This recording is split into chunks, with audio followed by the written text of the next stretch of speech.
Looking ahead, Vernon ISD schools are expected to be back in session on Monday as maintenance crews spend the entire weekend sanitizing that school after a flu and strep throat outbreak. Jesse Canales found out how they hope to try and prevent another outbreak after they shut the doors for the same reason last year. With more than 100 students calling out sick and up to 30 substitute teachers needed, Vernon ISD closed its schools down so maintenance crews like Norman Oak could clean it up throughout the weekend.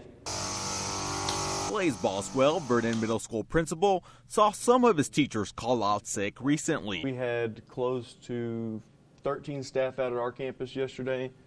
We were 2.5 subs short. We were going into today possibly going to be even shorter.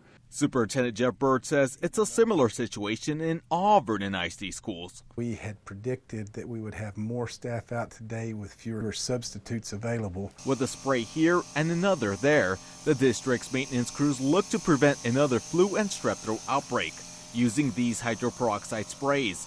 They were purchased the last time the district closed its doors for the same reason.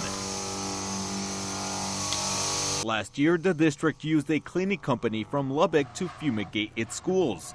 Bird says paying its employees to travel to Vernon, stay at a hotel, and clean his schools for 3 days was 3/4 of a teacher's salary. We were able to buy our own equipment and our own disinfectant. We're hoping that it is just as good. But from a financial standpoint, we could spray the district 5 to 10 times ourselves. Bird says the long-term plans are to use the spray more often, like during the fall semester, between Christmas and spring break, as well as the end of the school year. Jesse Canales, News Channel 6.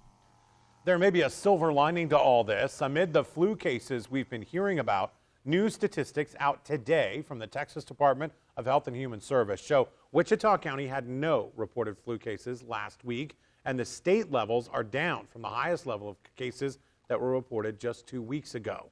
But it's not all good news. The Marfa Independent School District in West Texas also canceled all their classes today because of so many students that have been missing school with illnesses.